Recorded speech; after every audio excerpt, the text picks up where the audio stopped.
Muito bom dia, irmãos. Graças e paz a todos.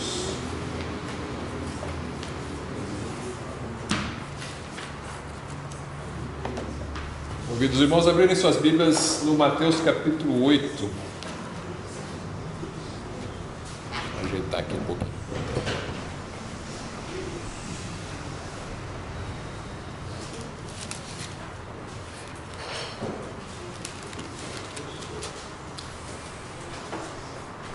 Mateus 8, aqui é a sequência do Sermão do Monte, né? Nós estudamos aí nas últimas semanas o Sermão do Monte, e depois do Sermão do Monte eu vou ler aqui versículos 1 e 2. Hoje a gente vai ver dois milagres aqui de Jesus. Um é a cura de um leproso e o outro a cura de um paralítico que estava à beira da morte. Então, primeiramente, versículos 1 e 2, obrigado, irmão. E descendo ele do monte, seguiu uma grande multidão. E eis que veio um leproso e o adorou, dizendo: Senhor, se quiseres, podes tornar-me limpo. Vamos orar para pedir a bênção do Senhor para esse estudo? Senhor Deus, obrigado pela manhã que nós temos, nesse tempo frio, gostoso para alguns, não tanto para outros, mas louvamos ao Senhor por todas as estações que a terra precisa também, mas pedimos por aqueles que têm estado doentes por causa também do tempo, Senhor, que o Senhor possa estar cuidando de cada um. E que o Senhor abençoe também a nossa escola dominical essa manhã, o estudo aqui também das classes, Senhor, que possa nos instruir sobre a Tua vontade, os Teus planos, Teus caminhos, e que nós possamos glorificar Teu nome pela revelação que nos é entregue. Em nome de Jesus, amém.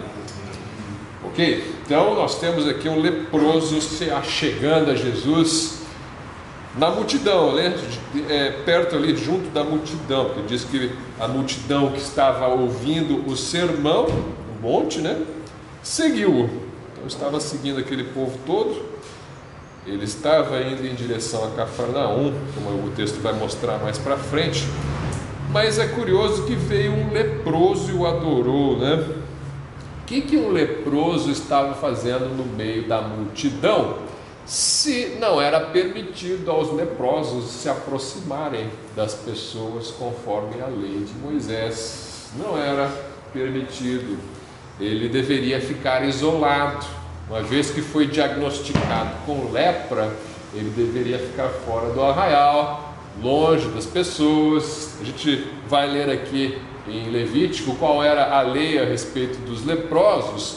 E esse leproso que foi meio audacioso assim, de se achegar perante Cristo no meio de uma multidão ali, normalmente milhares de pessoas, né? E ele não se importa muito com isso, e as pessoas também que estão em volta ali, ninguém faz nada, né? Eles ficam esperando ver o que Jesus vai fazer a respeito.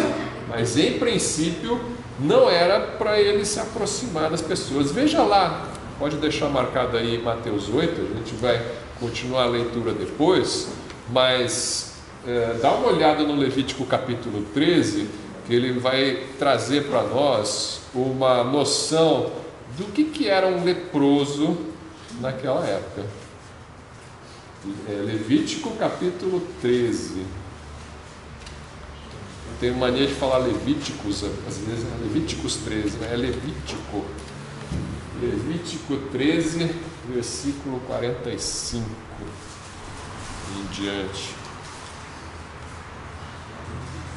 Então, esse capítulo vai trazendo assim uma descrição de como que o sacerdote devia detectar se uma pessoa está com lepra ou não. A pessoa ia se apresentar perante o sacerdote, ele iria examinar, depois voltava uma semana depois, via se a lepra se estendeu ou não, tinha que se lavar, um monte de coisas assim. Ele dá uma série de instruções para traçar o diagnóstico médico, para saber se aquela pessoa estava realmente com lepra ou se era alguma outra coisa, né? Alguma outra doença de pele. E aí, uma vez que foi constatado que era lepra mesmo, o tratamento era o seguinte, versículo 45: também as vestes do leproso em quem está a praga serão rasgadas e a sua cabeça será descoberta. Algumas traduções dizem o seu cabelo será despenteado, né? E cobrirá o lábio superior e clamará: imundo, imundo. Todos os dias em que a praga houver nele será imundo. Imundo está, habitará só, a sua habitação será fora do arraial. Tá? Então, o que ele faz? Ele rasga as roupas, bagunça o cabelo, cobre a parte de baixo do rosto. Por que isso? Para que de longe as pessoas percebam. De perto você vai ver que a pessoa está com lepra, né? Mas assim, de longe, é para ficar longe. De longe você detectar que ele está imundo. E se você passar perto, ele já avisa: ó, imundo, imundo, imundo. Não se aproxime, estou imundo. Era para ele fazer assim. E ele mora onde? Ele não mora junto do arraial. Ele mora separado, né? Quem assistiu aquele filme antigo, Ben-Hur, né? Alguns vão lembrar. Tinha o Vale dos Leprosos ali, né? Onde ficavam separados os leprosos.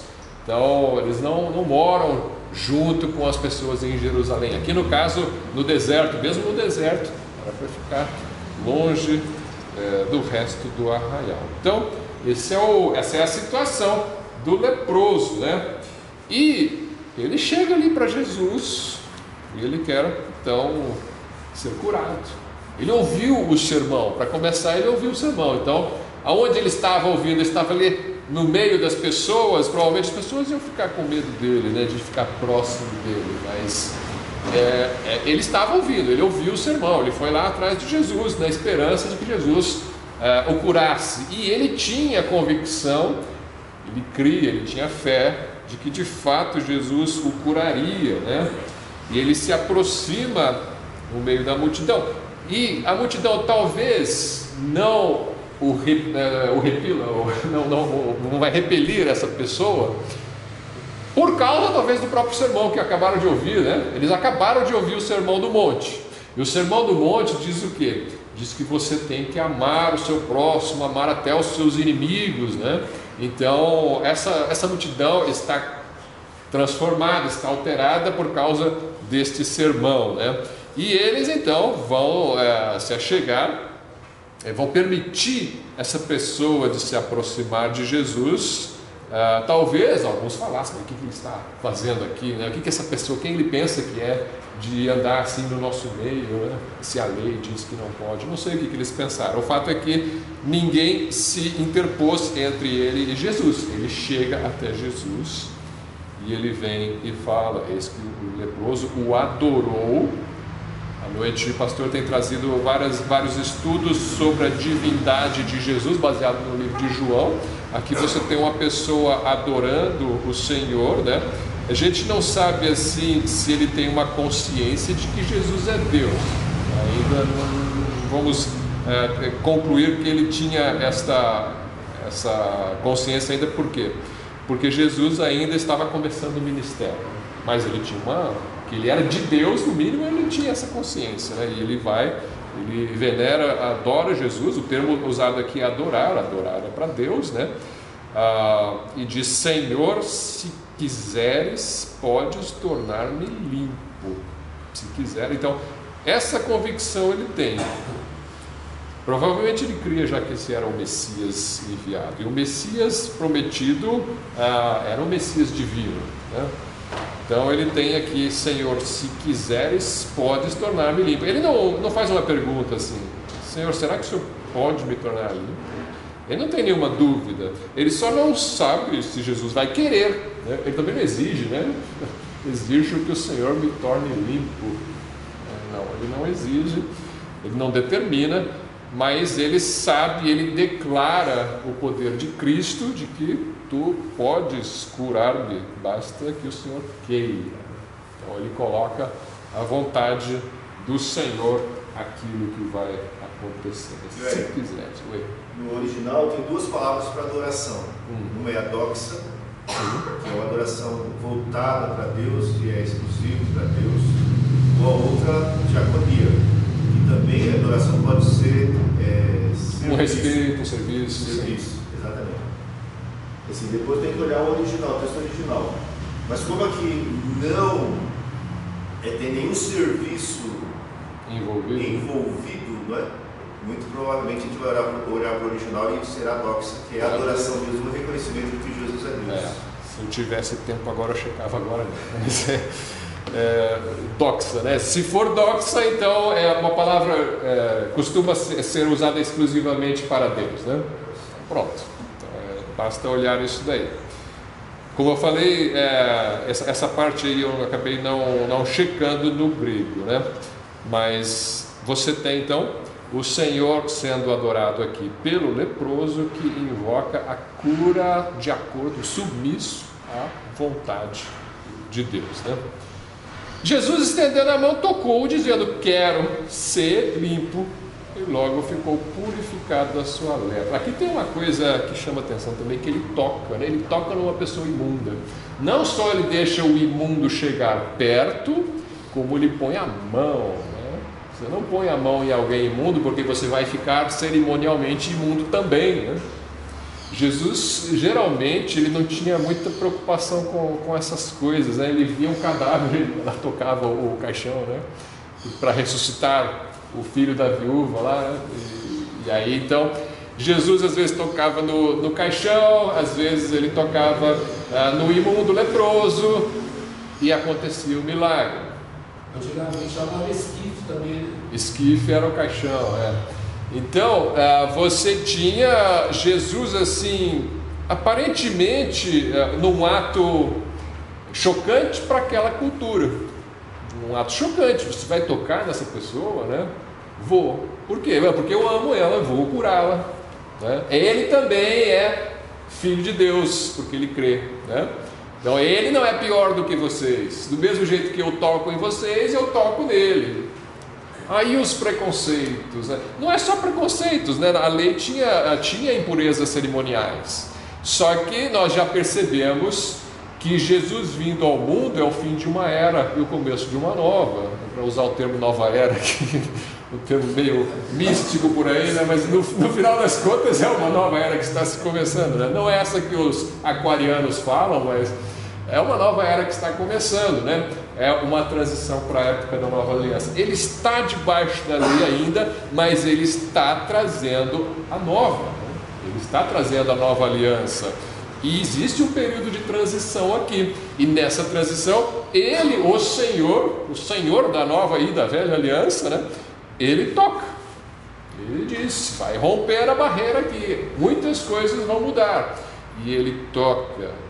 Essa ideia de que uma pessoa está imunda por causa de uma doença, hoje nós não temos mais isso entre nós.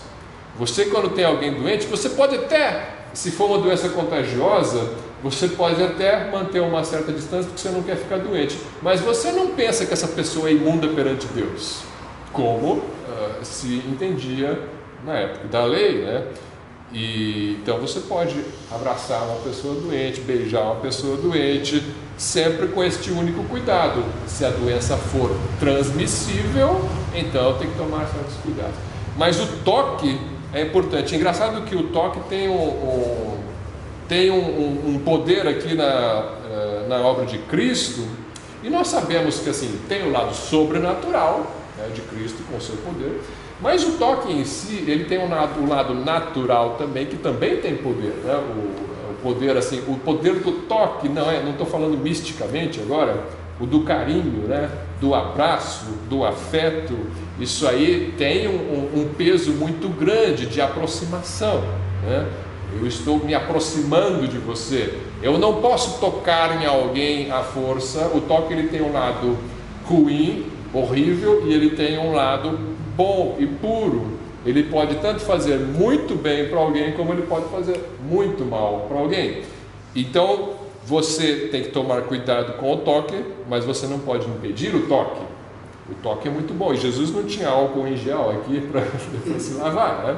Ele toca num leproso porque ele quer tocar no leproso, porque ele entende que é importante tocar no leproso. Ele podia curar o leproso simplesmente com uma palavra, como ele vai curar depois o servo do centurião só com uma palavra. Mas aqui ele quis tocar, porque o leproso é um excluído. Eu entendo assim, o texto não vai dizer por que ele tocou, estou só imaginando. O leproso é um excluído. Se você toca nele, você o está incluindo. Então, isso aqui é um ponto forte no ato de Jesus Cristo com relação a essa pessoa, né?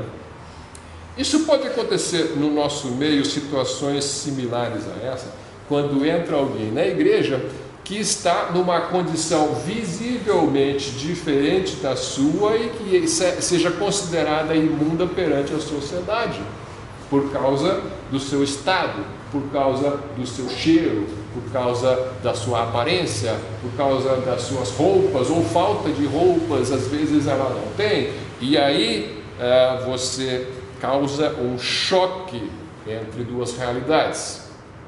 E aí você tem que entender o que está acontecendo. Essa pessoa está buscando luz ou está buscando conturbar a reunião? A palavra é latreia. Latreia é adoração mesmo, não é nem o doxa. Isso é para Deus mesmo. Latreia não tem dúvida. Obrigado, pastor. Então, o leproso, ele tem mais conhecimento do que a maioria dos discípulos. Porque a maioria ficava discutindo, ele é o grande profeta, né? Ele é o do Senhor, ele é isso, aquilo. O leproso, ele vai direto na jugular. Esse é Deus. Então, essa revelação vem do Senhor. Oi? Essa questão do toque também, eu lembro de um membro do Instituto Cera, lá em São Paulo, que trabalha com drogados, pessoal totalmente marginalizado. Sim. Chegou lá um dia um jovem, homossexual, drogado, foi tratado, então desapareceu. Voltou de novo, fez a mesma coisa, subiu de novo. Aí voltou uma terceira vez, estado pior do que as outras duas anteriores, quando tinha chegado lá, com um cheiro horroroso, uma coisa terrível. E o rapaz estava contando pra gente, um cabelinho grande, você olhava nele assim, será que ele é um deles? E ele disse o seguinte, o jovem olhou para ele e falou, vocês falam que amam, eu estive aqui, vocês me deram banho, falam que me amam, isso aí da boca para fora. Se você me ama de verdade, você quer minha recuperação, vem aqui me dar um abraço. O estado dele é terrível. E o jovem foi e deu um abraço bem apertado nele e falou, pior não, você tem que dar um abraço, mas não pode ser um abraço onde você está dando com repulso. Você tem que transmitir verdade para aquela pessoa.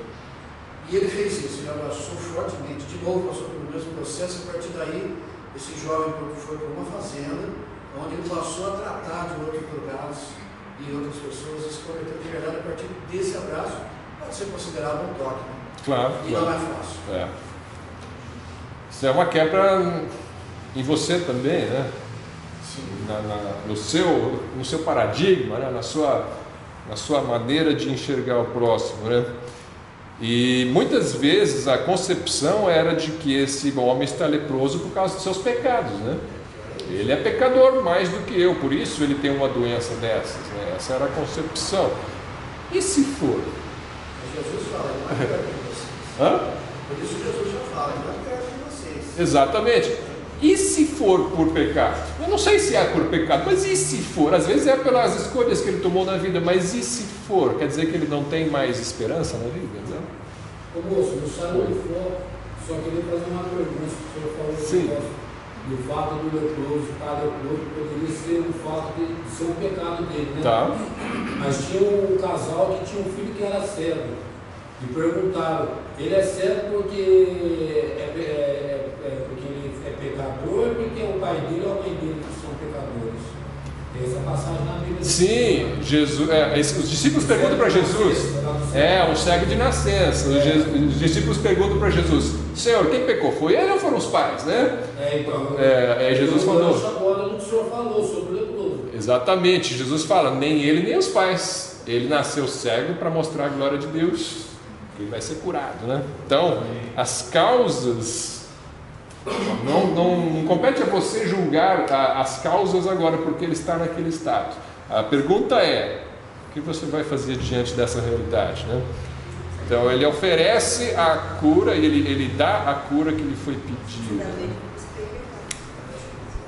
Né, irmão? Oi. Tem muitas pessoas, igrejas, né? Sim. Que falam que você está com a doença porque você está em pecado. Sim, eles simplificam a equação assim, está doente, está em pecado. Por quê? Porque crente não fica doente. Essa é a visão de muita gente.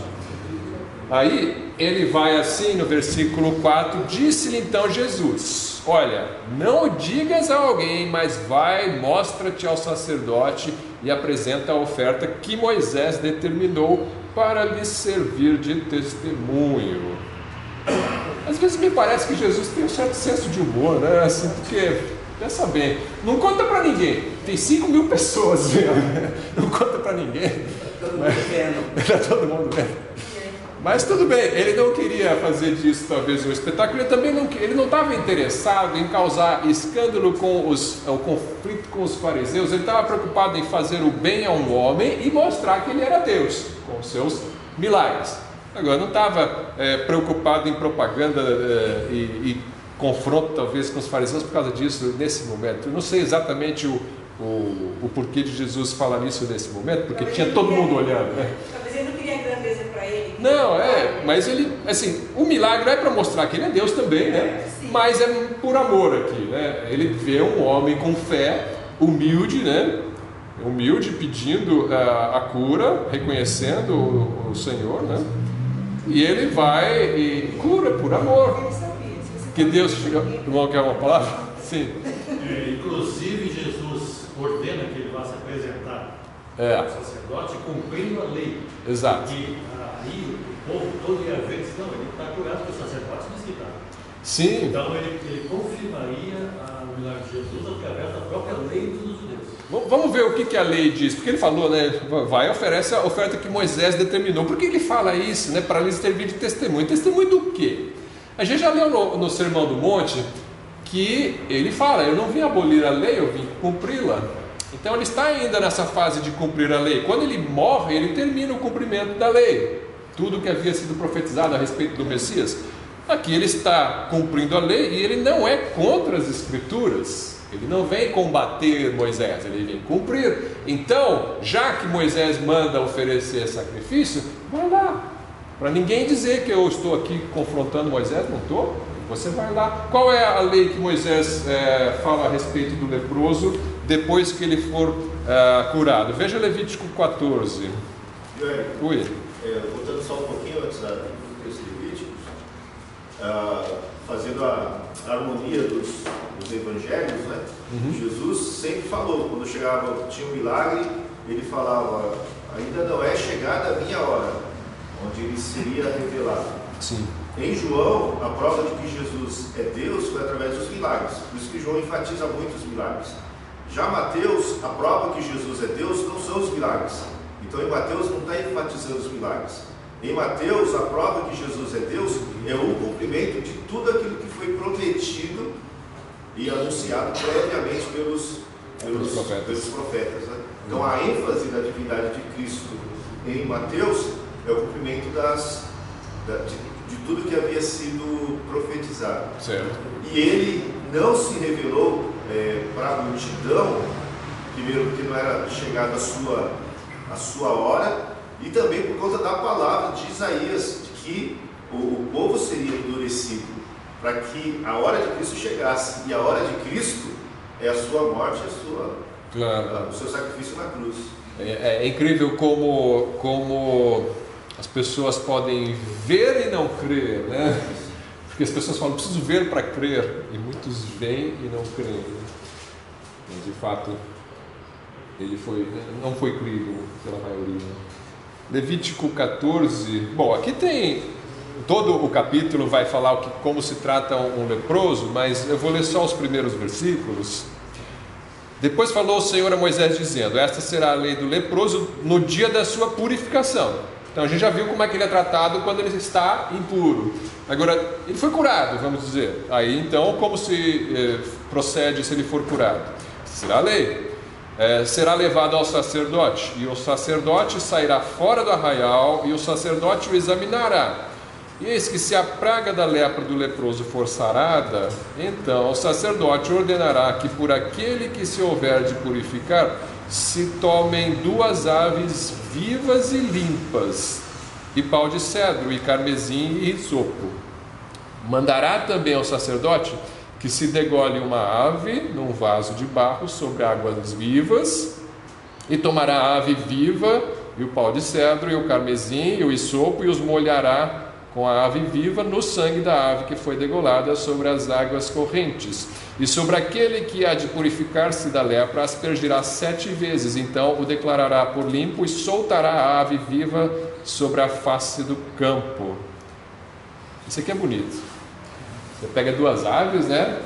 Mata uma, pega o sangue dela, passa na outra e passa na pessoa também. Hoje parece uma coisa macabra, né? Mas isso aqui é um sacrifício. É bonito, na verdade. É bonito porque você matou uma, derramou o sangue, pegou esse sangue, passou na pessoa, passou na ave, e você solta uma ave com aquele sangue. Saiu o seu pecado, né? É como Cristo que leva o nosso pecado. Ele morre, ele e as 2 aves, na verdade, né? Ele é aquela que morre e que tira o pecado do mundo, né? Então aqui você tem uma morrendo e levando embora a sua lepra foi embora, o seu pecado foi embora, né? Aí vem no caso, quando a pessoa dá um diagnóstico, sim, que ela contém essa doença, ela vem do sangue, ou provavelmente pode ser vida pela carne da pessoa? O diagnóstico? O diagnóstico é muito detalhado. Se o irmão lê todo o capítulo 14 e o capítulo anterior também, ele vai mostrar que o sacerdote tem que examinar a pele toda da pessoa. Não é pelo sangue, é pela pele. Você vai examinar, depois você separa a pessoa, 7 dias, volta, examina tudo de novo, vê se a mancha diminuiu, separa mais 7 dias, volta e olha de novo, e olha o pelo, e olha a barba, e olha o cabelo, vai olhando, e tem todo um detalhamento do que o sacerdote tem que olhar, na cor da pele, na profundidade de uma ferida, tudo detalhado aqui, para saber se é lepra ou não é, se curou, se não curou, né? Isso aqui é um curso de medicina para o sacerdote. Então, por isso que eu queria mais a Bíblia para me entrar nesse conteúdo dele, porque eu tinha essa dúvida por causa da situação da lepra. Sim. Porque a gente lê uma parte, mas você não chega a ter um resumo conforme ela é adquirida. Sim. Olha, irmão, leia capítulos, acho que é o 12 em diante, 13 em diante. Capítulo 13 e 14 fala tudo sobre lepra. Quem quiser saber de lepra, Levítico 13 e 14 fala em detalhes ali como que eles na época avaliavam isso, né? Bom, então nós temos aí a palavra de Deus nos mostrando qual que era essa oferta que Jesus falou. Então é isso aí que ele falou para o leproso fazer. Vai lá para Moisés, paga aí, compra essas 2 passarinhos lá, né? E tem mais sacrifícios depois que o capítulo vai mostrar. E o isopo era uma planta, viu? O pessoal perguntou, mas o isopo era uma planta. Para passar, né, o sangue na pessoa. Às vezes molha na planta aquilo e passa na pessoa. Se eu não me engano, é isso que ele usava. Bom, então, esse aqui foi o primeiro milagre, né? O segundo milagre vai começar no capítulo 5. Então ele está indo lá para Cafarnaum, capítulo 8, versículo 5 de Mateus 5:8. Entrando Jesus em Cafarnaum, chegou junto dele um centurião rogando-lhe e dizendo: Senhor, o meu criado jaz em casa paralítico e violentamente atormentado. Aqui já temos um outro impuro para pedir ajuda para Jesus. É um centurião romano. Na tradição judaica, o judeu não se aproximava, não tocava, não interagia com os gentios. Até fazia isso às vezes, mas se ele fizesse, ele ficava cerimonialmente impuro. E aí ele tinha que se purificar. Ele ficava até o fim da tarde impuro. Isso aí, na tradição deles, o Talmud dá umas regras. O Talmud é a tradição oral deles, né? Eles dão umas regras de como interagir e não interagir com os gentios, né? Então eles tinham essa concepção de que, olha, não posso entrar em contato com os gentios. Lembra que quando Jesus é julgado, os sacerdotes não querem entrar no pretório, onde Jesus vai ser julgado pelos romanos, para não ficarem impuros, porque eles queriam celebrar a Páscoa, né? Se eu ficar impuro, eu não posso celebrar a Páscoa. Então, o contato com os romanos ia deixá-los cerimonialmente impuros.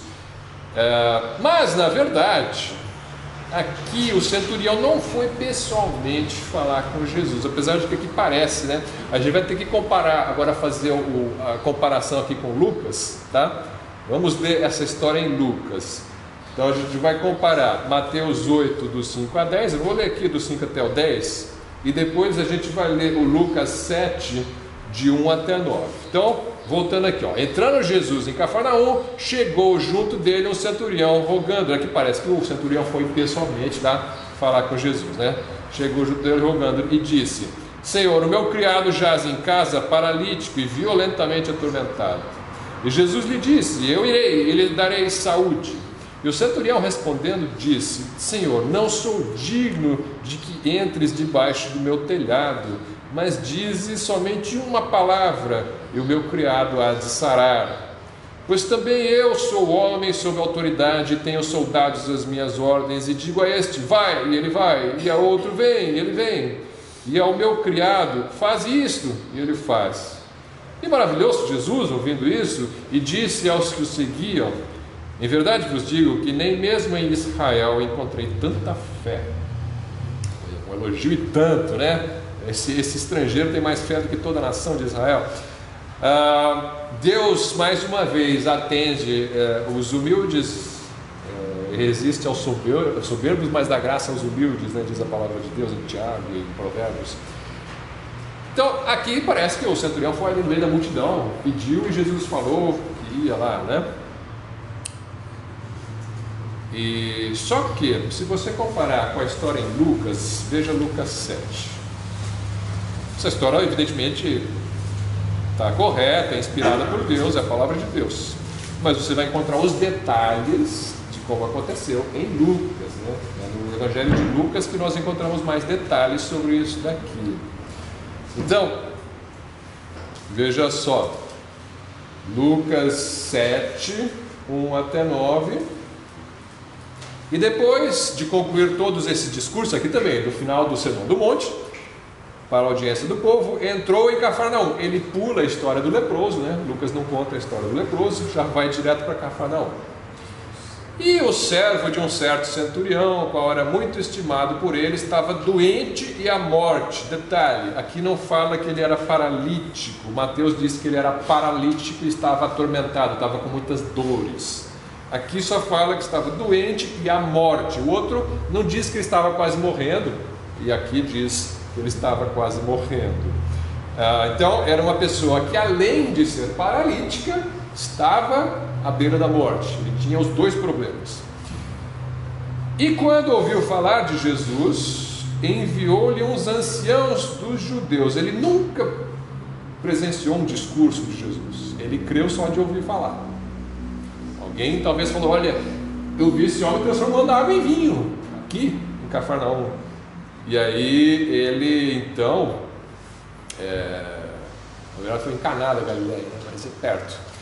Então ele vem, ele tem alguma notícia a respeito de Jesus e ele então envia. Então, esse aí eu creio que vai ter poder de curar o meu servo. Centurião é um oficial romano que tem 100 soldados sob a sua responsabilidade, tá? Então, os romanos dominavam sobre a Palestina naquela época, e essa é uma autoridade estrangeira. Geralmente, uma autoridade romana sobre Israel ia ser olhada com desprezo pelos judeus. Além de ser gentil e impuro, ele ainda é inimigo nosso, que domina sobre nós. Então, essa seria uma pessoa que seria rejeitada pelos judeus. Só que este é uma exceção, porque ele ama Israel, né? A gente vai ver. Então, mas ele vai primeiro, ele ouviu falar de Jesus, enviou-lhe uns anciãos dos judeus, rogando-lhe que viesse curar seu servo. E chegando eles junto de Jesus, rogaram-lhe muito, dizendo: é digno que lhe concedas isto, porque ama a nossa nação, e ele mesmo nos edificou a sinagoga. Olha só, o texto de Mateus não fala isso, né? O texto de Mateus não diz que foram anciãos dos judeus que foram lá. O oficial ele pediu para alguns judeus irem chamá-lo, ele não foi pessoalmente. Ah, mas então Mateus mentiu? Não, Mateus omitiu o detalhe, porque ele quis resumir a história. O centurião pediu, e Jesus foi e curou, e deu só uma palavra e curou, né? E Lucas quis entrar nos detalhes. Na verdade, ele selecionou alguns anciãos, pediu para eles irem lá falar com Jesus. Talvez até, como ele era alguém que amava Israel e ajudou a construir a sinagoga ali de Cafarnaum, ele conhecia o que os judeus falavam a respeito da impureza de se entrar em contato com um romano. Então ele pode ter pensado, eu não vou pessoalmente porque eu sou impuro para eles. Eu vou pedir para que os anciãos vão em meu lugar. Eu não sou digno de me aproximar desse homem. Além de ser do povo de Deus, ele ainda é o Messias, né? Então ele não quer se aproximar de Jesus. E então os anciãos, você vê que a atitude dos anciãos judeus aqui para com ele é totalmente diferente do desprezo que eles tinham com a maioria dos romanos, porque este é diferente. A concepção dos judeus de Cafarnaum é que este romano é diferente, porque ele ama a nossa nação. Apesar dele ser gentil, apesar de a gente manter uma certa distância, mas ele é diferente, ele ama a nossa nação, né? Ajudou até a construir a sinagoga. Então é digno que lhe concedas isto. E foi Jesus com eles. Então ele chegou a ir no caminho. Também esse detalhe Mateus não fala, que ele já estava indo. Mateus parece que ele só estava lá, ouviu falar e já deu a palavra. Mas aqui não, aqui já diz, não, ele começou a ir em direção à casa deste centurião. Mas quando já estava perto da casa, enviou-lhe o centurião uns amigos, dizendo-lhe: Senhor, não te incomodes, porque não sou digno de que entres debaixo do meu telhado. Ele tem humildade pelos seus pecados, talvez pelo conhecimento da religião, mas com certeza com os seus pecados, porque eu não sou digno de que o Senhor entre na minha casa, e por isso nem ainda me julguei digno de ir ter contigo. Dize, porém, uma palavra, e o meu criado sarará. Ele não fala assim, talvez vai sarar, né? Não, ele fala, o Senhor fala e ele vai ficar curado, né? Já que o Senhor está vindo, não precisa entrar. Parece assim, primeiro ele mandou chamar, né? Ele enviou uns anciãos pedindo para Jesus ser chamado. Aí Jesus está vindo, parece que ele no meio do caminho ele sentiu, não, é melhor não. Primeiro ele não teve coragem de chamar, ele pediu para alguém chamar. E depois ele manda uns amigos para dizer, não chega muito perto não entra, não sei se ele mudou de ideia em cima da hora ou se ele já tinha isso planejado, mas o fato é, ele não quer, ele não se acha digno de que Jesus entre, e ele fala, basta uma palavra. É muita fé, geralmente você quer um toque, você quer a visão, você quer a presença, não basta saber que Jesus deu a palavra, né?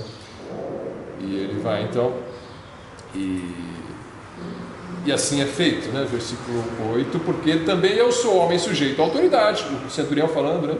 E tenho soldados sob o meu poder, e digo a este, vai, e ele vai, e ao outro, vem, e ele vem, e ao meu servo, faz isto, e ele faz.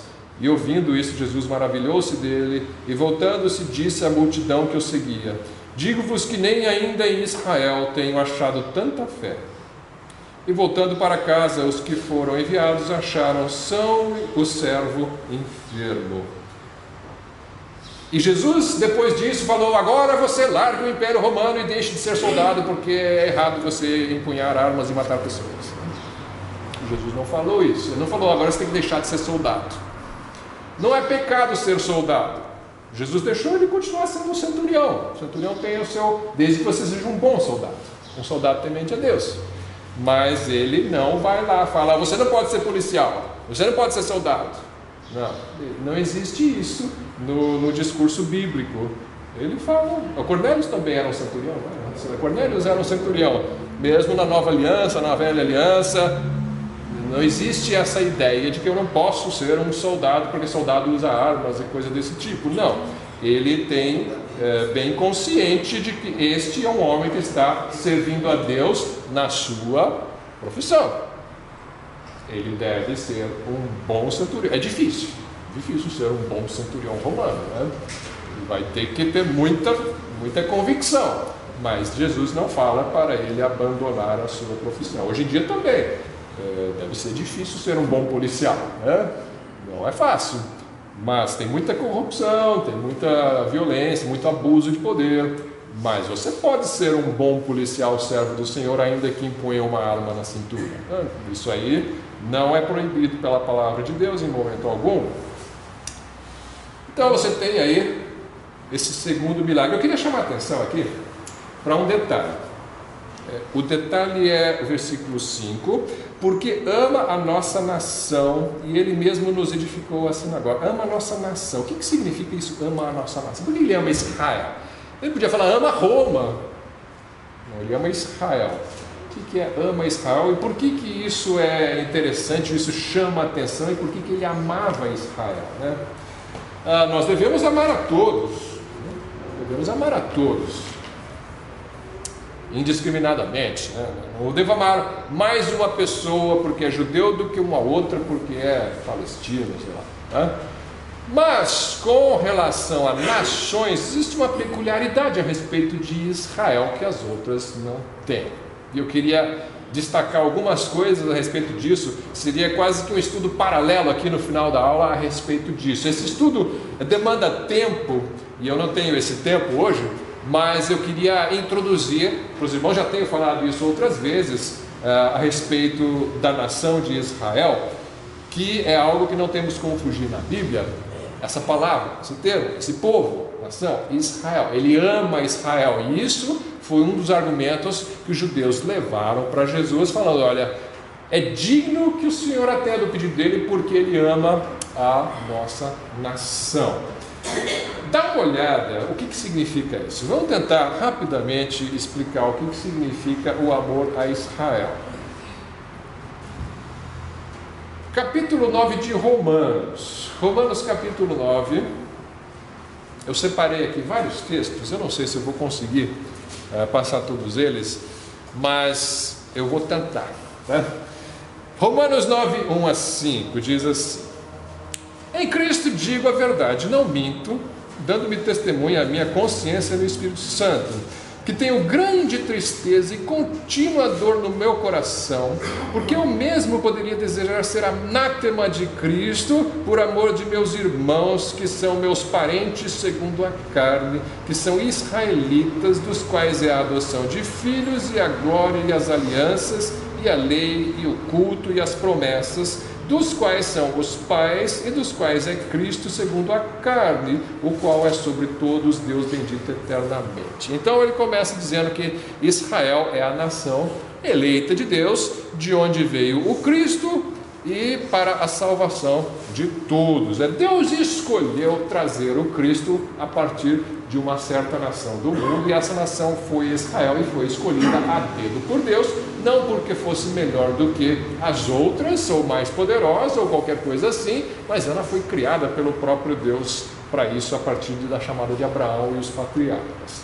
Primeiro ponto, então, existe uma nação escolhida na Bíblia, e essa nação não é o Brasil, não são os Estados Unidos, não é a Rússia, não é a França, é Israel. Existe uma nação escolhida para trazer o Messias ao mundo, e Paulo está aqui dizendo com o coração apertado: eu preferia, quase que ele diz assim, ir para o inferno no lugar deles, né? Para que eles pudessem ser salvos. Esse é anátema de Deus. Claro que ele sabe que isso não vai acontecer, mas assim, ele está tentando expressar o quanto ele ama os seus concidadãos israelitas que estavam rejeitando o Messias, né?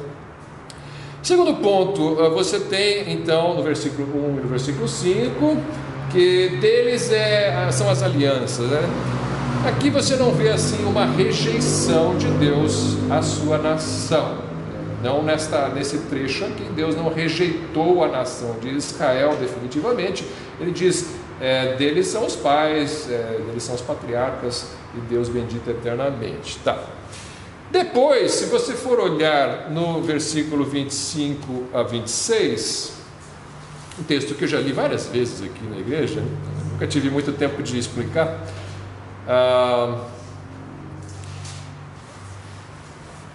É isso aqui mesmo?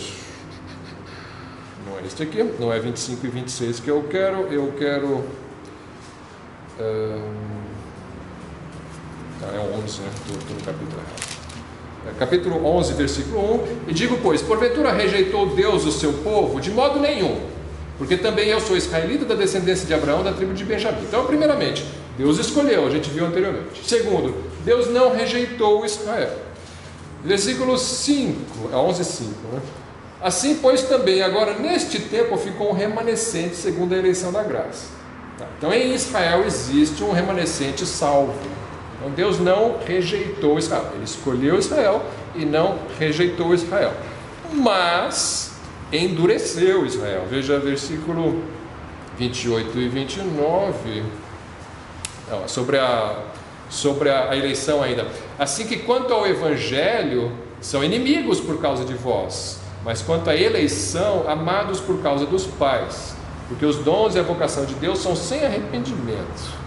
O que significa isso? Quer dizer que se Deus escolheu Israel sem méritos de Israel, Deus não vai desescolher Israel por causa dos pecados de Israel. Aquilo que Deus escolheu, Ele não desescolhe, não rejeita definitivamente. Se Ele te escolheu, você é salvo, você crê em Jesus, você também não vai ser desescolhido por Deus. Eu escolhi o pastor Silas, mas agora não quero mais o Silas. Não vai para o inferno. Não faz isso, né? O pastor Silas não foi salvo por causa dos seus méritos, ele foi salvo pela graça de Deus. Ele não vai se perder por causa dos seus deméritos. Ele vai continuar salvo. A nação também é dessa forma. Ele escolheu Israel não pelos seus méritos e ele não vai rejeitar Israel pelos seus deméritos. Mas existe um endurecimento, existe um afastamento de Israel por causa da rejeição do Messias. Isso existe. Isso aí nós vemos ao longo desse texto também. Bom, mas estamos falando de escolha. Deus ama mais. Sim, pode falar. Não, porque o pessoal fala muito que feliz é a nação dos judeus, o Senhor se referindo ao Brasil. Coloca a bandeira. Tudo bem, mas a única nação dos judeus ao Senhor é Israel. Quando Israel anda com Deus, né? Mas assim, escolhida por Deus é essa. Nação, isso que é. Nação de Deus é Israel. Agora, os israelitas individualmente não necessariamente. Né? Esse é um ponto. E o Brasil, como nação, não é a nação de Deus. Como os americanos às vezes acham que os Estados Unidos é o novo Israel de Deus, alguns acham. Não é. Irmão, oi. Vamos falar disso rapidinho. Sim. Aqui Paulo está mencionando aqui em Romanos 10, irmãos, o bom desejo do meu coração é a oração a Deus por Israel para a sua salvação. Porque eles não eram salvos, porque eles rejeitaram o Messias, né? Eles crucificaram o Rei da Glória. E aí você tem aqui no versículo, então, estávamos no 11, 28, 29. Então, pergunta: Deus ama mais os israelitas do que os gentios? Não. Deus não ama mais os israelitas do que os gentios. Versículo 30 do capítulo 11 vai dizer: porque assim como vós também antigamente, nós gentios, fostes desobedientes a Deus, mas agora alcançastes misericórdia pela desobediência deles, assim também estes agora foram desobedientes, para que também alcançarem misericórdia pela misericórdia a vós demonstrada. Então ele está falando: olha, vocês foram salvos quando eles rejeitaram o Messias, o Evangelho veio para vocês, e vocês, amados de Deus, foram escolhidos para a salvação pela fé. Tudo bem, então a gente tem alguns fatos aqui. Deus escolheu Israel, Deus não rejeitou Israel definitivamente. Deus também ama os gentios e salva os gentios. Os israelitas não são todos salvos. Alguém pode pensar: então todos os israelitas são salvos e alguns gentios. Não. Alguns israelitas são salvos e alguns gentios são salvos, né? Ele até fala isso bem claramente, que os gentios não são a nação eleita, porque nós não somos uma nação, somos várias nações, das quais Deus salva alguns e enxerta na oliveira. Você que está aqui, você é um ramo que foi cortado de uma oliveira brava e foi enxertado numa oliveira boa do povo de Deus. Nós estamos aqui porque fomos enxertados no povo de Deus, né? Mas originalmente nós não éramos desse povo. Alguns vão chamar isso de o Israel espiritual, vamos dizer assim. Alguns não gostam desse termo, mas assim, você quebrado de onde você estava, no mundo, nas nações, você creu, você agora é enxertado na promessa, na palavra de Deus. Tudo isso está no capítulo 11, a gente tem tempo de entrar em todos os detalhes, né? Mas você está aqui porque você, escolhido de Deus, você foi enxertado nessa nação eleita. Romanos 11, 17, 18, né? E se alguns dos ramos foram quebrados, e tu, sendo oliveira brava, foste enxertado no lugar deles e feito participante da raiz e da seiva da oliveira, não te glories contra os ramos, e se contra eles te gloriares, não és tu que sustentas a raiz, mas a raiz a ti. Você está agora numa oliveira boa, você está no povo de Deus. Então, Romanos 9, 6, eu falei que não são todos os judeus que são salvos. Não que a palavra de Deus haja faltado, porque nem todos os que são de Israel são de Israel. Isso me parece um texto contraditório. Nem todos os que são de Israel são de Israel. Como assim? Tem dois Israéis? Tem o Israel étnico, povo, nação, e tem o Israel convertido, pessoas que creram no Messias. Nem todos da nação, da etnia, descendência de Abraão são salvos, somente aqueles que creem em Jesus. Esses são o verdadeiro Israel, Israel salvo, né? E a expressão que ele usa parece que é a minoria, porque vai ter um remanescente. Um remanescente, então, é uma sobra ali, né? E a gente sabe que é a minoria. Hoje está tendo um avivamento em Israel, tem muitos judeus se convertendo, mas ainda é, sem dúvida, a minoria, né? E você tem também, então, Deus vai salvar judeus e gentios, mas tanto de um quanto de outro são, no momento, a minoria, né? Então, quem é que é de Israel? Esse aqui é um estudo para horas, na verdade, né? Eu estou dando assim uma pincelada com muitos textos, mas é que eu estou tentando organizar as ideias antes de botar no papel. Eu vou escrever sobre isso no texto, mas... Mas sem querer falar mal de segmentos religiosos, né? Hoje tem um segmento que se diz que só eles são os remanescentes. Tem muitos segmentos diferentes dizendo que este é o único, né, remanescente. E eles se chamam do Israel de Deus, né? E na verdade que ele está vendo que não, né? Que todo que crê em Jesus Cristo é inserido nessa oliveira, né? Não é um grupo em específico, né? Romanos 2, 28 e 29. Porque não é judeu o que é o exteriormente. Não, mas não é também, né? Assim, etnicamente mas não espiritualmente. Não é judeu o que é exteriormente, nem é circuncisão a que o é exteriormente na carne, mas é judeu o que o é no interior, e circuncisão a que é do coração, no espírito, não na letra, cujo louvor não provém dos homens, mas de Deus. Judeu verdadeiro é aquele que foi circuncidado no coração, nasceu de novo. Creu em Jesus, nasceu de novo, seu coração, houve uma ruptura com a carne, né? Rompeu-se aí, você não é mais escravo da carne, e aí você nasceu de novo. Essa é a circuncisão que vale para o judeu verdadeiro, que ele está usando esse termo aqui, né? É o convertido.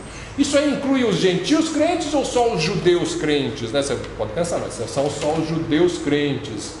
Mas ele vai dizer no versículo 26... Se, pois, a incircuncisão guardar os preceitos da lei, porventura a incircuncisão não será reputada como circuncisão, quer dizer, se a lei foi escrita no teu coração, como um gentio que creu em Jesus, ele fez circuncisão no seu coração, e agora você tem a lei no seu coração e você a cumpre, fisicamente você é incircuncisão, você não é descendência de Abraão, talvez não foi circuncidado, mas espiritualmente no coração você é reputado perante Deus como circuncisão, ou seja, como judeu espiritual ou Israel espiritual.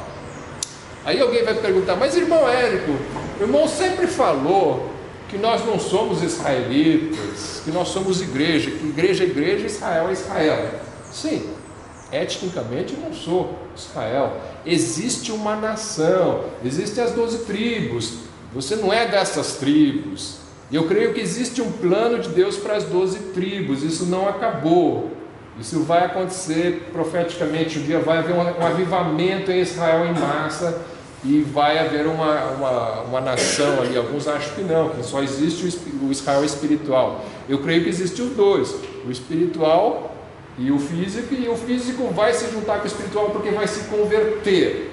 Então eu creio que existe uma nação de Deus que vai sofrer um avivamento no fim dos tempos, e Cristo virá para reinar nessa nação. Agora, hoje você é o filho de Abraão segundo a fé. Você foi enxertado no povo de Deus espiritual, e não há diferença. Você está dentro desse povo. Romanos 4, 11 e 12. E recebeu o sinal da circuncisão, selo da justiça pela fé, falando sobre Abraão, quando estava na incircuncisão, para que fosse pai de todos os que creem, estando ele também na incircuncisão, a fim de que também a justiça lhe seja imputada, e fosse pai da circuncisão daqueles que não somente são da circuncisão, mas que também andam nas pisadas daquele que pela fé teve nosso pai Abraão, que tivera na incircuncisão. Simplificando, ele é pai tanto da descendência de Abraão, Isaac e Jacó segundo a carne, como ele é pai daqueles que creem em Jesus. Por isso, quando ele olha para o céu e Deus fala assim: olha as estrelas do céu, você consegue contar? Olha a areia do mar, você consegue contar os grãos? Sua descendência vai ser assim. Por quê? Tanto a física quanto a espiritual, ela é gigante. E não é só a espiritual, a física também. Você pegar aí os sobrenomes aí dos brasileiros, né, e ver se tem antecedência judaica, você vai ver que é uma multidão. Eles se espalharam pelo mundo assim. Descendência física de Abraão é enorme, descendência espiritual provavelmente maior ainda, né? Então Abraão é pai de muitas nações, não só uma nação, não é só pai de Israel, ele é pai de muitas nações, né? Essa era a promessa que Deus deu para ele. Ele é pai dos gentios crentes e dos judeus crentes segundo a fé, e ele é pai físico dos judeus segundo a carne, né? Por isso nós reinaremos com Cristo, porque somos co-herdeiro das promessas que foram feitas à descendência de Abraão, tá? Então, bom, por que eu estou falando tudo isso, né? A gente estava falando do milagre lá, vou voltar, só para terminar a aula, vamos voltar lá para Lucas, né? Ou para Mateus, vamos para Mateus. Parece que eu gastei muito tempo falando sobre israelita, não tem nada a ver com o texto, mas tem. Primeiro ele falou que ele ama a nação de Israel, e outra, em Mateus 8, eu li rapidamente, mas você vai perceber a relação com tudo isso que eu falei. Mateus 8, versículo 11. Mas eu vos digo, depois que ele falou da fé do centurião, né? Que tem mais fé do que os israelitas. Mas eu vos digo que muitos virão do Oriente e do Ocidente e assentar-se-ão à mesa com Abraão, Isaque e Jacó, os pais do quê? Da nação de Israel, Abraão, Isaque e Jacó, no reino dos céus. E os filhos do reino, quem são os filhos do reino? Os filhos naturais, né? Os ramos naturais ali, os judeus de carne, de sangue, né? Serão lançados nas trevas exteriores, ali haverá pranto e ranger de dentes. E então disse Jesus ao centurião: vai, e como creste te seja feito. E naquela mesma hora o seu criado sarou. Imagine a alegria desse centurião, não só porque o seu servo foi curado, mas em saber que o meu nome também está no reino, que eu não sou impuro diante do Filho de Deus, que eu não estou excluído do reino de Deus porque não sou descendência física de Abraão, de Isaque e de Jacó. Assim como Jesus incluiu o leproso que era impuro, ele agora inclui um gentil que era impuro na salvação. E ele diz para muitos judeus que achavam, porque eram descendência de Abraão e que foram circuncidados, tinham o seu ticket garantido no reino dos céus. Não tem. Ele diz: muitos de vocês vão ser lançados nas trevas exteriores porque vocês confiam na carne e não no Filho de Deus.